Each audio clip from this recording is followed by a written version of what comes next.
The Somme in 1916 consumed more than 1 million lives in just 5 months. Britain and France launched their assault with the hope of breaking through German lines. They fired more than 1 million shells in 1 week, believing nothing could survive. But German bunkers ran deep, and machine guns waited in silence. On the first day alone, 60,000 British soldiers fell. A loss without precedent. The bloodiest battles ever fought were not victories, but tragedies carved into fields of mud. Yet in the middle of this slaughter, tanks rumbled into combat for the first time. The world had never seen such machines.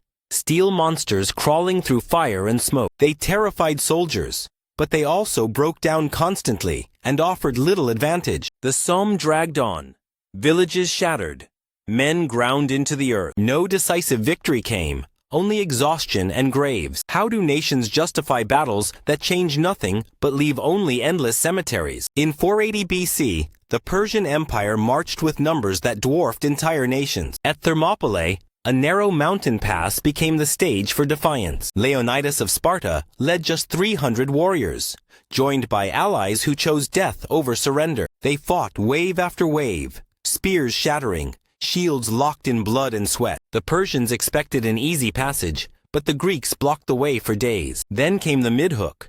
Treachery revealed the secret path around the mountains. A local betrayed the defenders, and the Persians encircled them. Still, the Spartans stood, refusing to flee, knowing their fate was sealed. Arrows blotted the sun, swords clashed in the dust, and the Greeks fell where they stood. Though they lost the pass, their resistance lit a fire across Greece. Months later, the United City-States crushed the Persian fleet at Salamis, shifting the balance of power. Would Europe itself have survived if a few hundred men had not stood to die? In 1896, the Sultan of Zanzibar defied the might of the British Empire. The palace stood armed, his guards prepared to resist, his throne defended. British ships waited in the harbor, their guns already aimed. When the ultimatum expired, thunder split the air. Shells ripped into the palace. Fire consumed its walls. Defenders scattered in panic. In less than 40 minutes, the conflict was over. The shortest wars in history can vanish before they begin. But the midhook was not speed. It was message. Empire allowed no hesitation. The Sultan fled. A puppet was placed, and British dominance tightened over East Africa. The war lasted minutes, but its shadow stretched for decades. Control was secured, rebellion crushed before it had breath. Quick wars hide slow consequences, binding nations to rulers they never chose. Can a war that lasts less than an hour echo longer than centuries of peace? In the 17th century, Britain was not one kingdom, but 3. Torn by religion and power. The War of the Three Kingdoms consumed England, Scotland, and Ireland in blood. Armies rose and fell, cities burned, and alliances shifted with every season. It was a forgotten war for many, yet its losses dwarfed later conflicts proportionally. Families divided, neighbors became executioners, and the very idea of monarchy trembled. The midhook came when King Charles III was captured and brought to trial. Never before had a king of England faced judgment by his own people. His execution shocked Europe.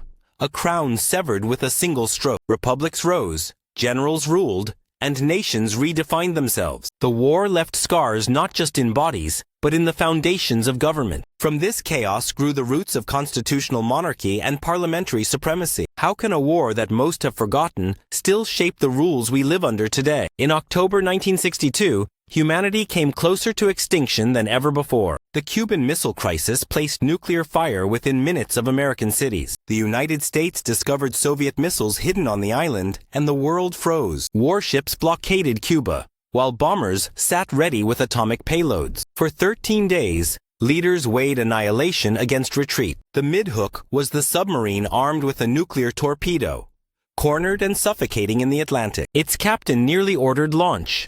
A single decision that could have ended millions of lives. Only the refusal of one officer prevented global catastrophe. The standoff ended with a deal.